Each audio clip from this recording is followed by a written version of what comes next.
If you're new to Deception Bytes, hit the like and subscribe button and be sure to hit the bell to be notified of future videos. If you wish to support the channel, the links are in the description below. Now, fasten your seatbelt. Here we go.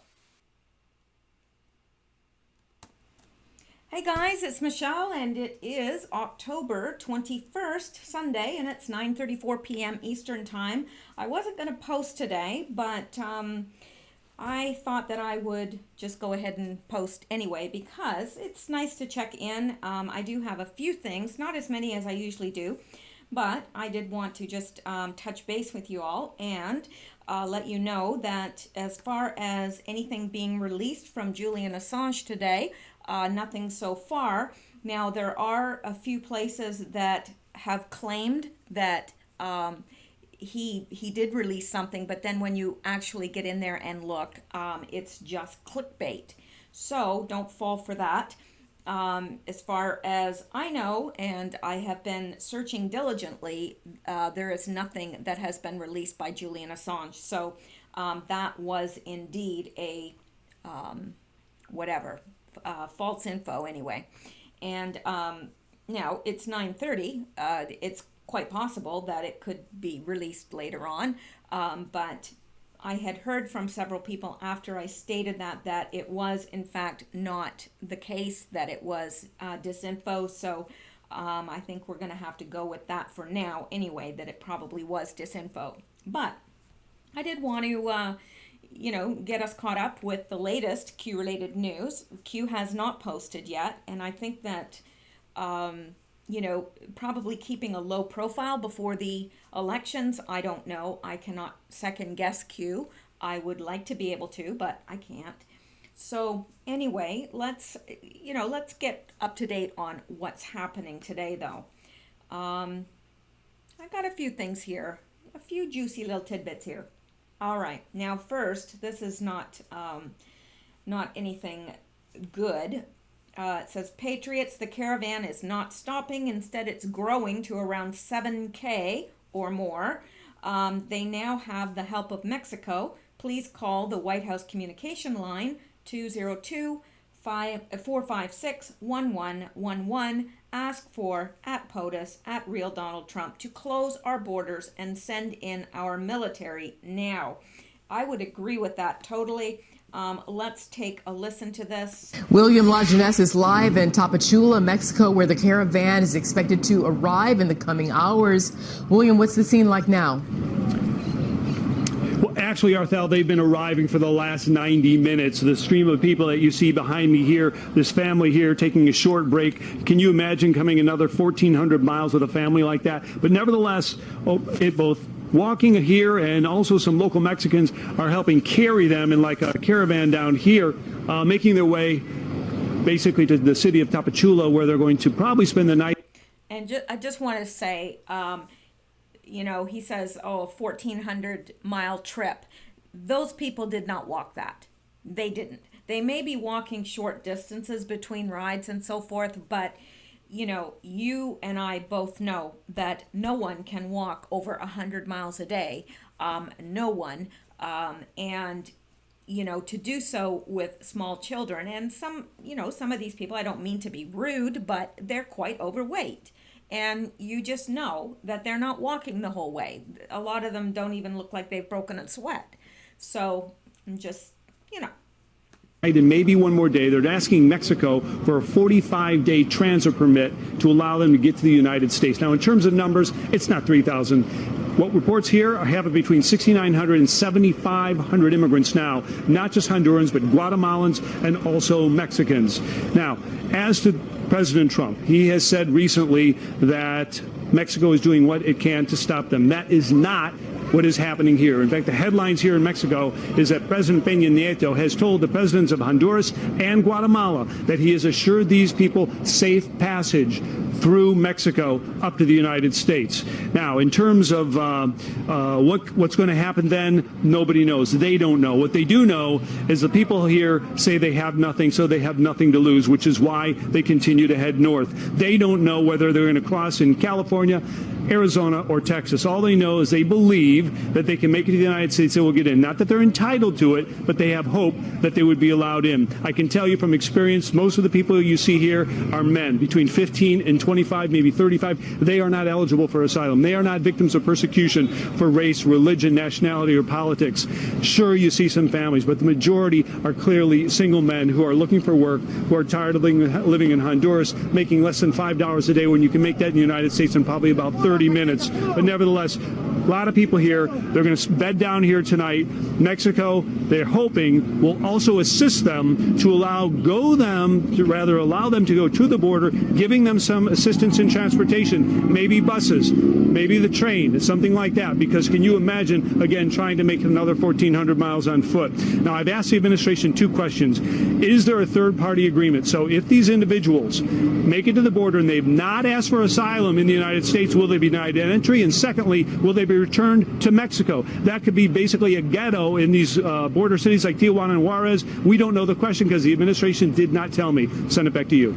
William, that's an update to that reporting that President Nieto is offering them a passage through Mexico to the U.S. if they can make it there? The actual language will offer safe passage to the immigrants. So basically, and Mexico hasn't been doing anything all along. They really haven't. And so basically now they're just like, okay, well, we'll make sure that we'll deliver them right to the border, and make sure that they get there safely. We need a wall. We need the tallest wall we can build. And you know what? If all of them come here will be there. Do you see what I'm saying? They all come here, and then here becomes what they were leaving. Because why don't they stay in their own countries and improve those countries? That's a lot of people. If they demanded change, what could that many people do politically if they were active politically in their own country? I don't know. This is a big mess, and it's an orchestrated mess. It's, they're doing this on purpose because the timing, they're going to get to the border right before the elections, and there's going to be a huge mess. And all of the reporters will be there, the American reporters included.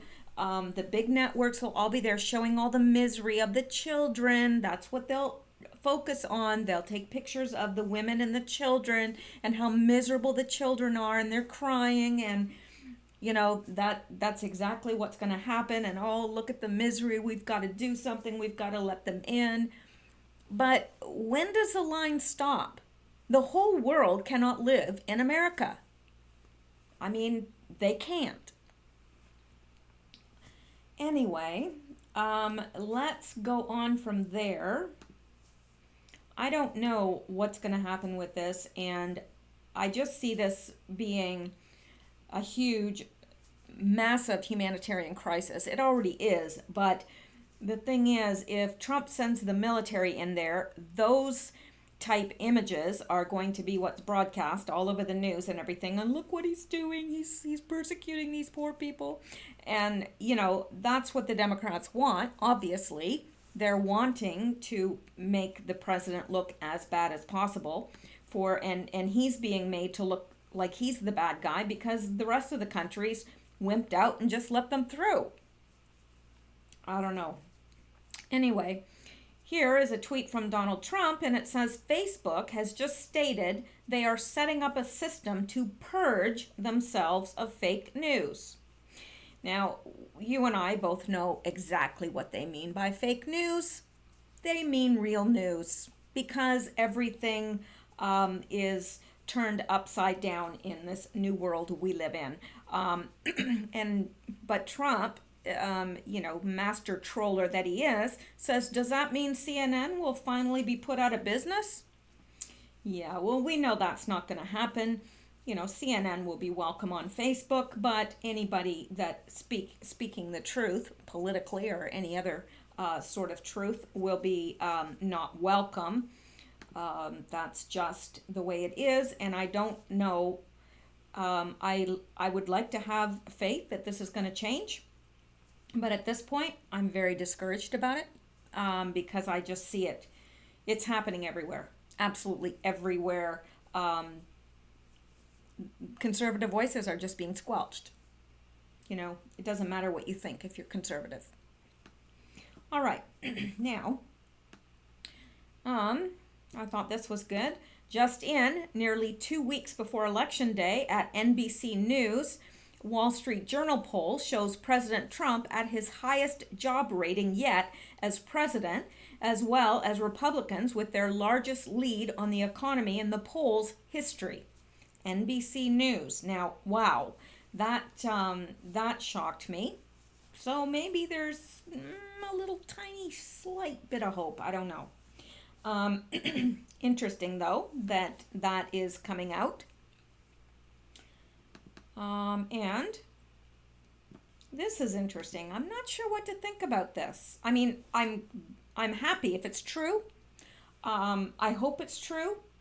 But I'm just putting a little disclaimer in there that I have picked up this little bit of information and I hope it's true, but I have not done my due diligence, and I should have, to check this out.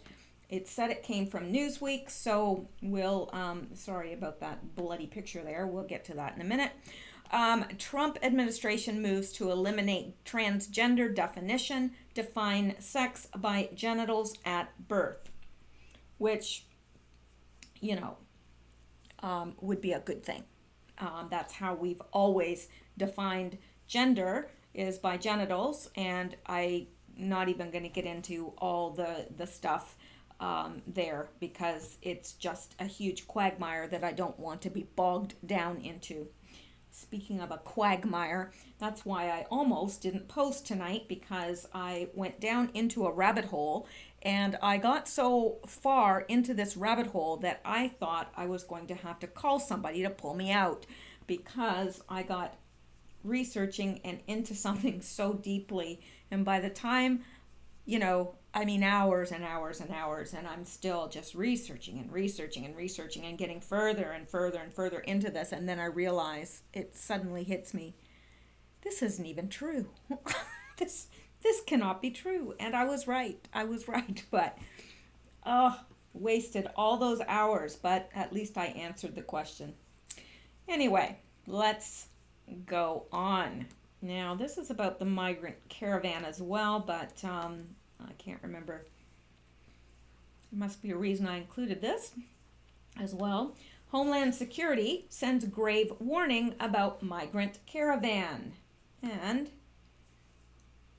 while migrants marching through Mexico claim they are fleeing poverty and violence in Central America, Department of Homeland Security Secretary Kristen Nielsen said Sunday that her agency will be on the lookout for gangs using the migrant caravan as cover for criminal purposes. While we closely monitor the caravan crisis, we must remain mindful of the transnational criminal organizations and other criminals that prey on the vulnerabilities of those undertaking the irregular migration journey, Nielsen said in a statement, according to The Hill. We shall work with our partners in the region to investigate and prosecute to the fullest extent of the law all who seek to encourage and profit from irregular migration, she said. We fully support the efforts of Guatemala, Honduras, and Mexico as they seek to address this critical situation and ensure a safer and more secure region. Nielsen on Saturday had tweeted that DHS will continue to support our Mexican partners as they take steps to confront the crisis on the southern border. The Mexican Federal Police are handling this in a professional and humane manner. Well, are they? I don't know. I have been in constant contact with my foreign counterparts in Mexico, Guatemala, and Honduras, closely monitoring developments and providing any requested assistance, she also said. Although Mexico's federal police turned back Friday's attempt by the migrants to cross into Mexico from Guatemala, by Sunday, a mass of migrants estimated at between 2,000 and 5,000 was in Mexico. Well, that has now reached 8,000. So it's just growing exponentially. And when is it enough? I don't know.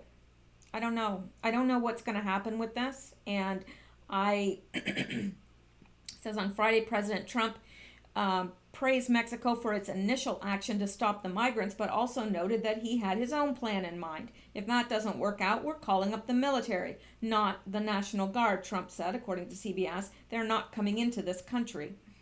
The BBC, however, noted one migrant with a prosthetic leg as saying he would never go back. Well, since when is it up to the immigrants to tell the host or the country that you're immigrating to conditions? You don't get that right. Sorry, I didn't get that right when I was coming to America. They told me when and where and how, and they told me when to be at appointments, and you better be there. Let me tell you. I remember more than one immigration appointment which I left crying. They were not nice people to deal with, at least the people I dealt with. I'm not saying that across the board that they're all like that, but I'm telling you, they were not nice to me. It was not fun, and I was not allowed to even leave the country because my immigration status was pending. To go to my grandmother's funeral, they said if you leave the country, you will not be allowed back in. So I missed my grandmother's funeral, and that's just the way it is. I'm not the only person. This happens to a lot, but it seems like the immigrants that are coming across this way just feel entitled. They're entitled. There's no entitlement. What does the U.S. owe anyone? They owe their citizens, those that are born in the U.S., but they don't owe. They didn't have to accept me as an immigrant. They don't have to accept anyone. But anyway. All right, let's go back here and let's see what this is. Oh yes. Well, we're aware of this. Facebook just silenced political speech in America and no one seems to care. Oh, I would disagree with that. I think a lot of people care. I think a lot of people care very, very much. Facebook called the removal of 559 political pages an action against spam, but released no proof and refused to list the pages. Now, this was on October 19th, but still very pertinent. Early on October 11th, Matt woke up to find his small business gone. There had been no warning, no smoke, no heat, but his business was now a smoldering heap of ash. Facebook had burnt it to the ground. Matt had operated his small digital publishing business since 2015. He spent his mornings like most business proprietors. After waking up, he reviews his numbers and checks messages to ensure his livelihood is running smoothly and as expected. It's undoubtedly a more peaceful existence than Matt's years in Army intelligence. His time in the military left him disabled, so his ability to work at least part of the time from his computer is a blessing. It's a good day for Matt when numbers are up and messages are down, and as usually the case for the young entrepreneurs, no news is good news because that means there are no fires to put out. But on October 11th, Matt woke to the fire of his nightmares. Matt is an online publisher. His business depends on his ability to drive page views to his website. Like many in the mid-2010s, Matt found Facebook to be a good place to share articles and keep people coming back day after day. In those early days, growing Facebook pages was much easier, and getting more people to follow his Facebook page meant more people would see his articles. Matt uses his website to tell stories about the thing that's most important to him, American politics, and his rise in online popularity proved he was not alone in his views. His activism mixed with his tough guy persona, "Do I look like a snowflake?" is his slogan on Twitter, where he goes by Matt Mountain, resonated with many on Facebook. By last week, Matt had amassed an impressive 1.8 million Facebook followers on his page. But in a moment and without warning, Facebook took them all away. On this fall morning, as Matt began his early morning check of his site, he was greeted with a notification from his Facebook app that read simply, "Account disabled." He was obviously worried, so he immediately called his wife, who helps run the site, and asked her if she could access her Facebook account. She could not. Facebook had unpublished all of Matt's pages, Every page was inaccessible, effectively wiped from existence. The 1.8 million followers Matt had worked to connect were no longer a click away. The 1.8 million followers who over the last 3 years had chosen to follow Matt's site could no longer read the stories they loved or comment on the page with their friends about what mattered to them. Matt checked his records. He had received nothing from Facebook. No warning, no deadline, no ultimatum. With 2 simple words, many years and countless hours of Matt's work were forever wiped from Facebook.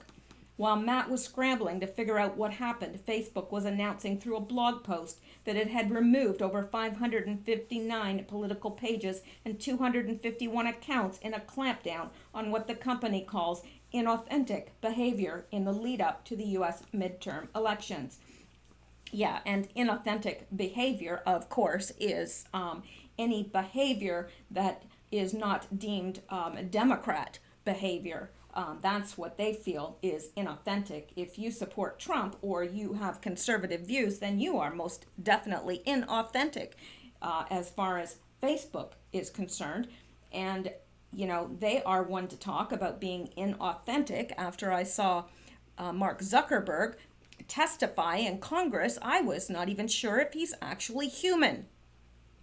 Anyway, yes, that's what I would call inauthentic. Many were using fake accounts or multiple accounts with the same names and posted massive amounts of content across a network of groups and pages to drive traffic to their websites. Many used the same techniques to make their content appear more popular on Facebook than it really was, wrote Nathaniel Gleicher, Facebook's head of cybersecurity policy and product manager. Well, they're going to say whatever they're going to say, but they're never going to say the truth. Facebook's pre-midterm purge included pages on account that Facebook described as ad farms that used the platform to earn money and to mislead others. I really doubt that's who they were deleting. I bet you no Democrats were deleted. I bet you 0 Democrats were deleted. That would be my guess, and I bet you I would be right.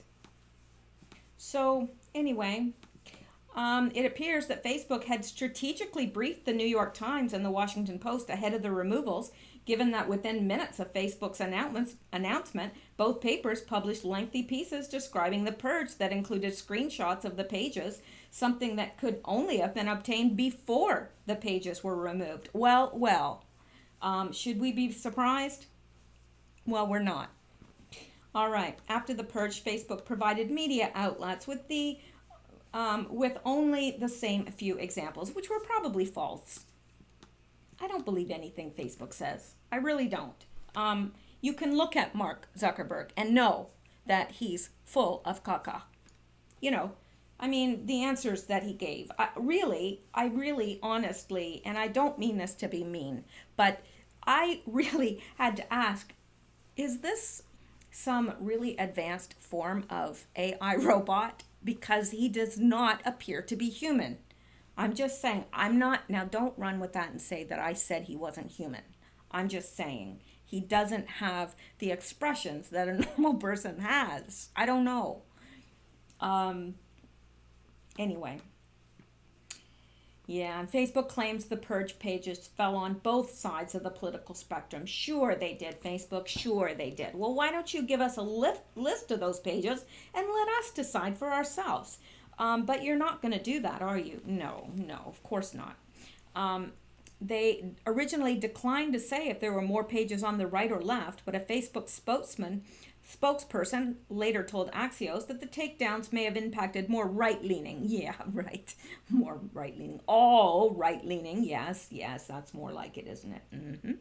All right, well, I'm going to get off this because I'm just making myself angry. It's awful when you make yourself angry. You just read something and then you get more upset about it. So anyway, I don't like my freedoms being taken, and I don't think you do either. So I think that is a proper response to be angry.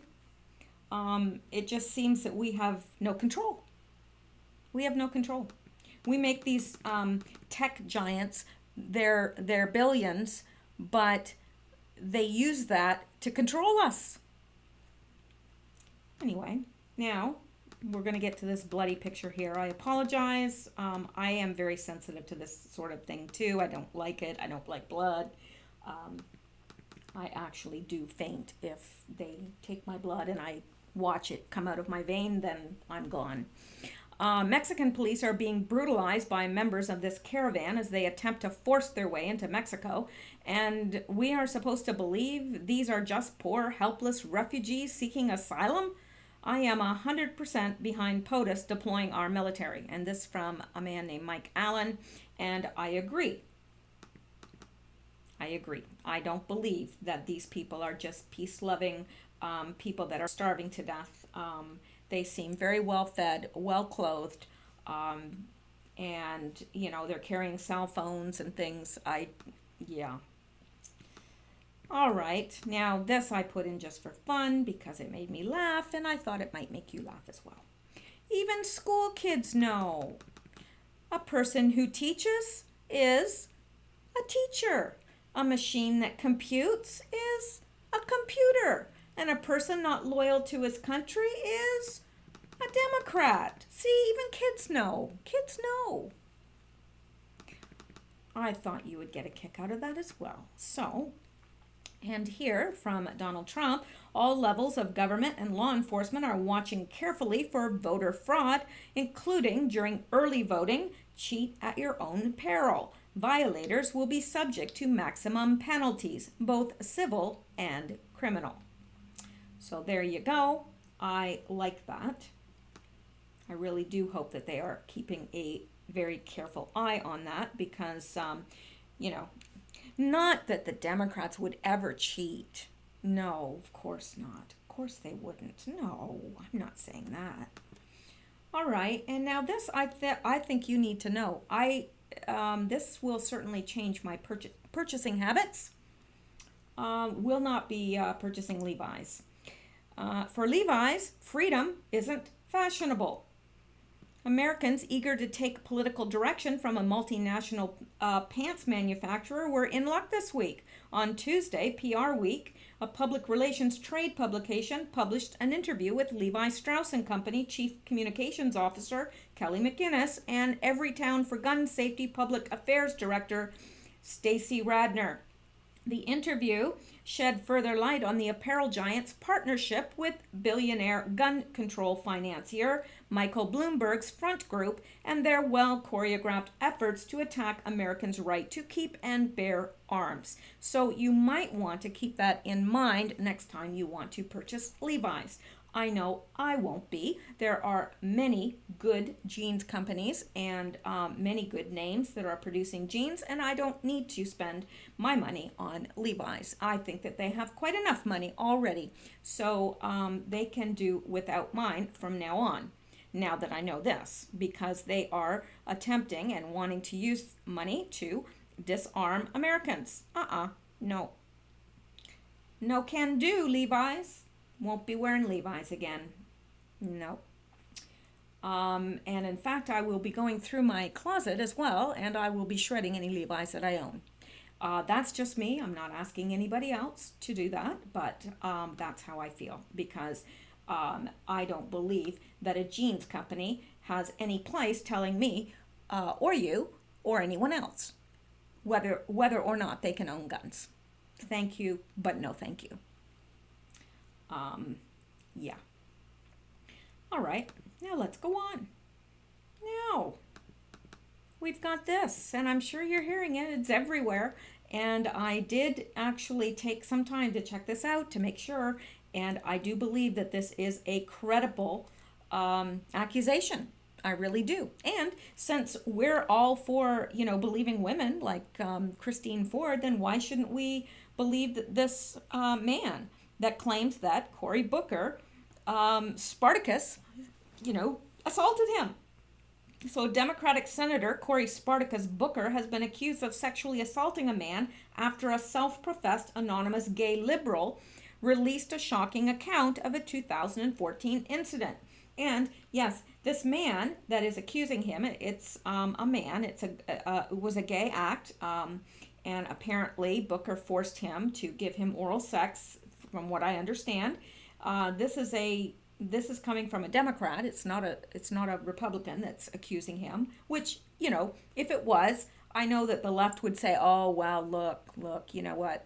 But they're just ignoring this. They're not even putting it in the news. Of course. You could bet if this was a Republican, it would be all over the news, everywhere you look. But nope. During a visit to the man's workplace, Booker's accuser said the senator pulled me into the restroom and put his left hand on my groin over my jeans and began to rub before pushing the man down on his knees for what was clearly a move to have me perform oral sex on him. The man says he pulled away quite violently and told Booker he had to leave. Now, I don't know.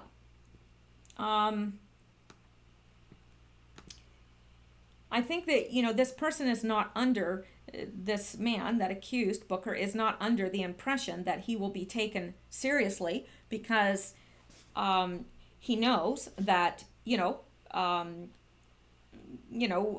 system is really geared towards listening to women. It is. And that shouldn't be.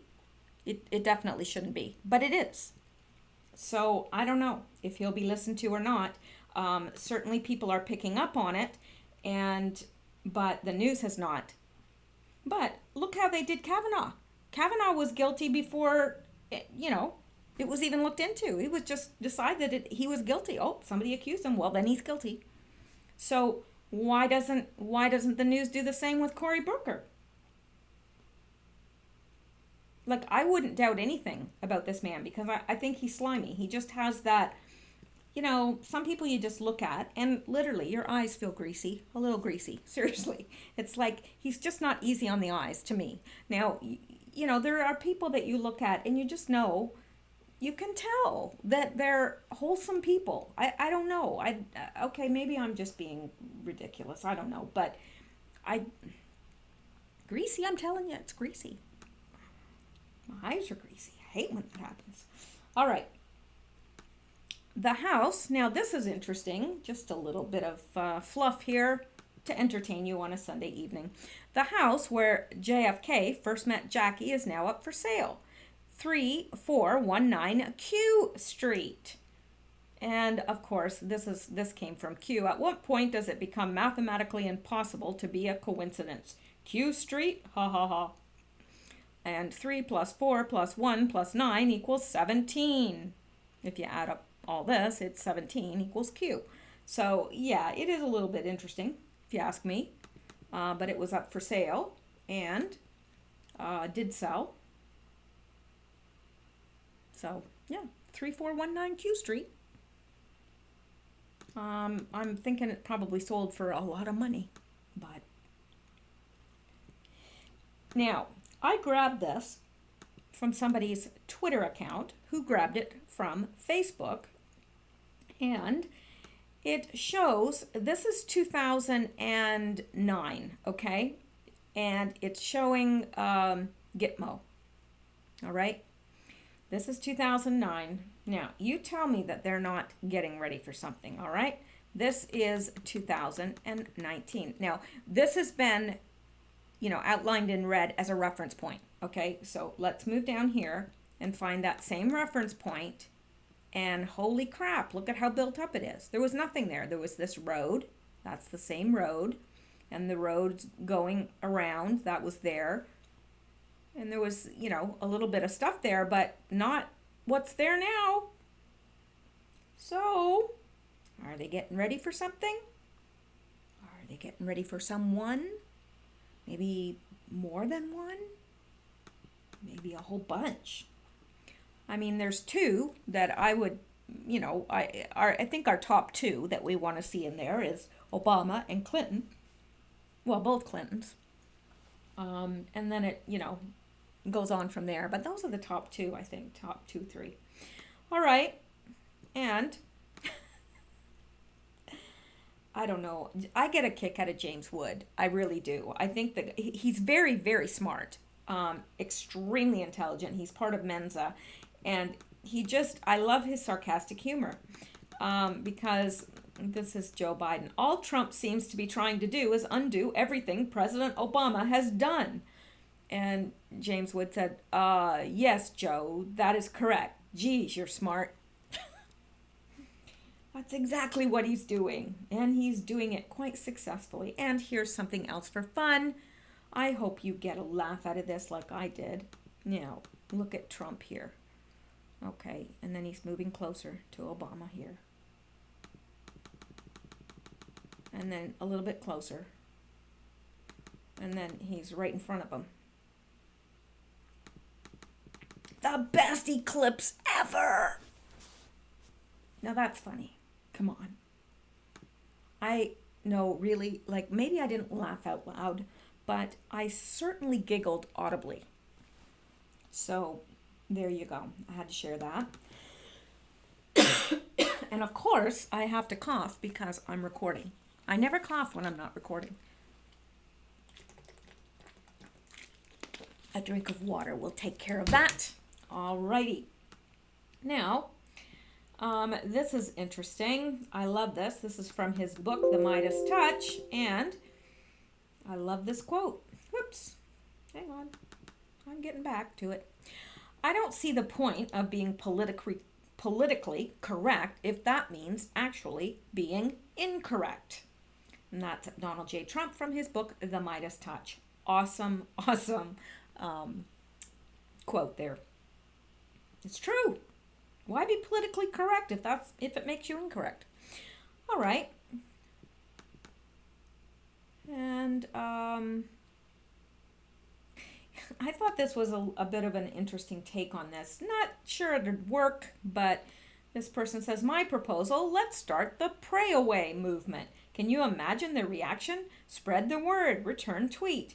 The left has called for their followers to harass conservatives in public. I call for all conservatives to stand over liberals and pray out loud for God to heal their heart and change their wicked ways when we encounter them in public. Now, I think, it sounds good, like, ideologically it sounds wonderful, but do you think it'd work? I think it would be really annoying to them if somebody was standing over them and praying, and I think that they would probably tend to find that was harassment. But it would be nice if it worked, but I just don't think it would. All right, we can pray for them at a distance. How's that? Now, here's something from another man that I really do not like. And it has nothing to do with him being a man because I don't think he is one. But, I'm sorry, that was very low blow. That was a low blow, and I admit it was. But I am not a woman that hates men, not at all. But this man is reprehensible to me because he has no talent of his own. He got to where he is because when he married Roseanne Barr. And and yet he just won't keep his mouth shut. So Tom Arnold challenges Trump to a fight, issues thinly veiled beheading threat. Next time, Kathy won't be holding his fake head. Now, how inappropriate is that? And yet, will this man lose his job if he has one? I don't know if he has one or not. Probably not. He's probably out of work. But the washed-up far-left actor is very vocal about his hatred for President Trump, but he took it to the next level this weekend. Now, okay, well, I don't think, look what happened to Roseanne Barr. And really, what she said was not, it was true for one thing, and number two, the second thing is I didn't know that Valerie Jarrett was a black woman. I didn't know. I didn't know she had any black in her because she was born in Iran. So I figured she was Iranian. She does not look African American to me at all. Not that, you can really whatever, but I don't know. She loses her job, and what will happen to Tom Arnold? Well, I'll tell you what will happen to him. Nothing. And it should, because that is a threat against the president. And I'm telling you, the Secret Service should show up on his step.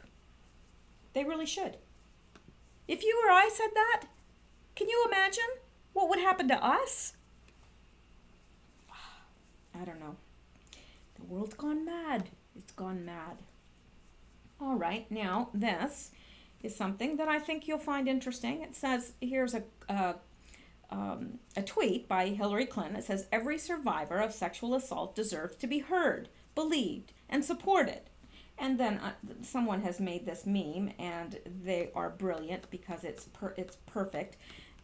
Because underneath it says, except for Juanita Broderick, alleged rape by Bill Clinton; Eileen Wellstone, alleged rape by Bill Clinton; Elizabeth Ward Grayson, alleged rape by Bill Clinton; Regina Blakely, Bill forced himself on her, biting, bruising her; Kathleen Willey, sexual assault by Bill Clinton; intimidations, threats; Sandra Allen James, sexual assault by Bill Clinton; Kathy Bradshaw, sexual assault by Bill Clinton; Christine Zerker, unwelcome sexual advances from Bill Clinton; Paula Jones, unwelcome sexual advances, exposure bordering on sexual assault by Bill Clinton; Carolyn Moffat, unwelcome sexual advance, exposure bordering on sexual assault by Bill Clinton.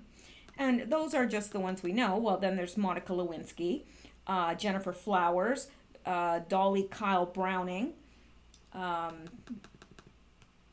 and with her, it was post-incident character assault. Same with Jennifer Flowers and Monica Lewinsky. So, and those are just the ones that are known. There's probably many, many, many others that said nothing. So, anyway, that is everything for tonight that I have. And I will be sure to keep, I always want to say I'm going to keep an eye out, but that's too painful to keep an eye out. So I will keep watch over, I don't even own a watch, believe it or not. So I can't keep a watch because I don't own one. But I will let you know if Q posts. I will post, and tomorrow I will also do a Q related news. Unless there is no news. When is there ever no news? Never. So I'll find something. If not, then I can find something fun. And that would be something different too.